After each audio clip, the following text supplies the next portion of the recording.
আপনি মহিলা মানুষ হয়ে কেন চা বিক্রি করছেন? আপনার হাজবেন্ড নেই? আছে ভাবি, অসুস্থ। আগে রিক্সা চালাইতো, একটা অ্যাক্সিডেন্ট কইরা প্যারালাইজ হয়ে বিছনায় পড়া রইছে, কিছুই করতে পারে না। তাহলে তো আপনার অনেক কষ্ট, আপনি মোটেও সুখী না। আমি সুখে না, এটা আপনারে কে কইছে? আমার মতো সুখে এই দুনিয়ায় আপনার কাউরে পাইবেন না। সৎভাবে কামাই করি, হালাল ভাবে উপার্জন করি ভাবি, বেশ্যাগিরি করি না, চুরি বাটপারিও করি না, পর বেডাগুলোকে ঢলাঢলিও করি না। নিজে কষ্ট করে কামাই করি, সেই টাকা দিয়া জামার চিকিৎসা করি, আবার বুড়া শাশুড়িরও পালতেছি। আমার 2টা পোলামাইয়া আছে, এগুলার স্কুলে পড়ালেখা করাইতেছি ভাবি। এক জীবনে আর কি লাগে কন? এর থেকে সুখের জীবন আর কারো হয়? সারাদিন দোয়ানে খাটাখাটনি করানোর পরে যখন ঘরে যাই ভাবি, ওনার চেহারাটা দেখার পরে আমার সব কষ্ট দূরে যায়। প্যারালাইজড হাজবেন্ডের মুখ দেখে আপনার সব কষ্ট দুঃখ দূর হয়ে যায়? যাইব না কেন? উনি তো আমার সুখ, আমার শান্তি। উনি যখন ভালো ছিল, আমার সুখের এখনের লেগে দিন রাত কত কষ্ট করছে।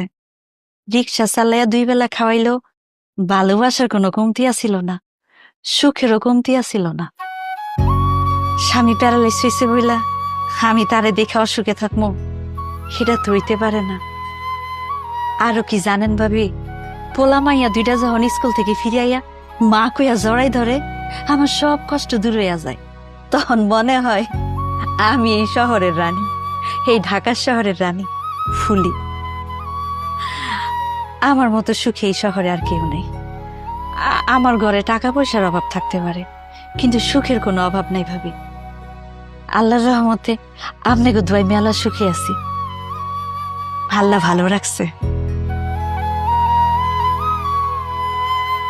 ভাবি, আপনি 2 মিনিট বইয়েন, আমি এখন চুলাটা জ্বালাই আপনার মজা করে চা বানিয়ে দিতেছি, খাইয়ে ভাল লাগবে। আপা এখনো চা হয় নাই? আমি বাসা যাব। চা খাবে না? না, আমি চা খাবো না, বাসা যাব। আরে কি, এই নিশা,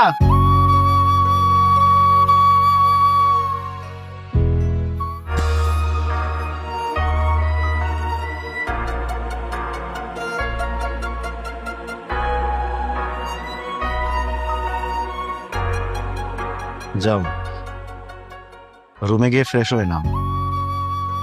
ঘুম থেকে উঠে কালকে সকালের লয়ারের কাছে গিয়ে যাবতীয় ফর্মালিটিস পূরণ করেন। তুমি তো ডানা মেলা পাখির মতো উঠতে চেয়েছিলা, কালকে থেকে উঠতে